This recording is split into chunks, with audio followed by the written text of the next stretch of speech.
C'est ça ici, là, le soya, il est pratiquement mort, là, il repartira pas. Là. Dans des cas comme ça, ah ouais, ça, il vient d'abandonner, lui, là. Les producteurs agricoles n'ont pas eu la vie facile jusqu'à maintenant cet été en raison des aléas de la météo. Et alors qu'on arrive dans une période qui est critique pour plusieurs d'entre eux, la chaleur accablante qui est prévue pour les prochains jours pourrait s'avérer problématique parce qu'on aperçoit déjà des signes de sécheresse dans les champs. Tu sais, on est en plein dans le temps du prentissage des grains, là. Donc, tous ces grains-là, il faut qu'il y ait de l'eau pour pouvoir gonfler. Puis ça fait pratiquement là, la moitié du rendement, la grosseur du grain dans le soya. Fait que là, c'est une période critique, là, puis on peut voir, là, c'est ça. Là. Le soya commence à être beaucoup affecté là, par ces chaleurs-là, puis la semaine, elle commence. Là. Les changements climatiques, ce que ça a apporté, c'est gros des variations. On a les deux extrêmes. Là. Souvent, on a soit trop d'eau d'un coup, puis après ça, on tombe dans des périodes de sécheresse, un peu comme on peut voir cet été. Que ce soit dans le soya ou dans le maïs, présentement, là, c'est une période critique pour avoir de l'eau, pour aller chercher de la qualité dans notre grain. Là. En 2024, le gouvernement du Québec a promis 106 millions de dollars aux producteurs pour qu'ils puissent mieux s'adapter au changement climatique. Et en juin dernier, le gouvernement a ajouté 81 millions de dollars à cette promesse. Mais jusqu'à maintenant, les producteurs n'ont jamais vu la couleur de cet argent. C'est certain que les défis vont changer. Là. On le voit déjà. Là, ça fait plusieurs saisons qu'il faut s'adapter justement.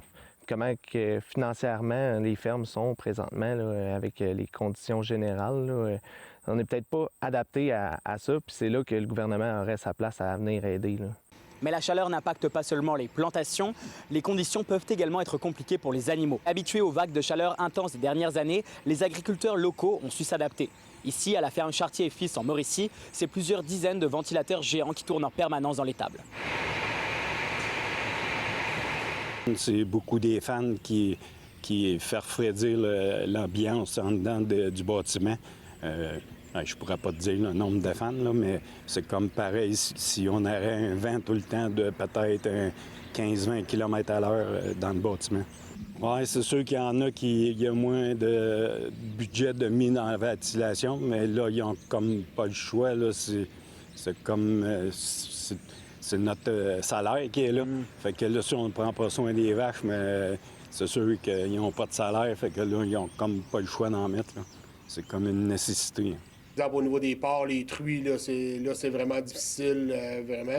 Mais encore là, on a des bâtiments quand même bien adaptés, des façons de faire qui vont rafraîchir les animaux.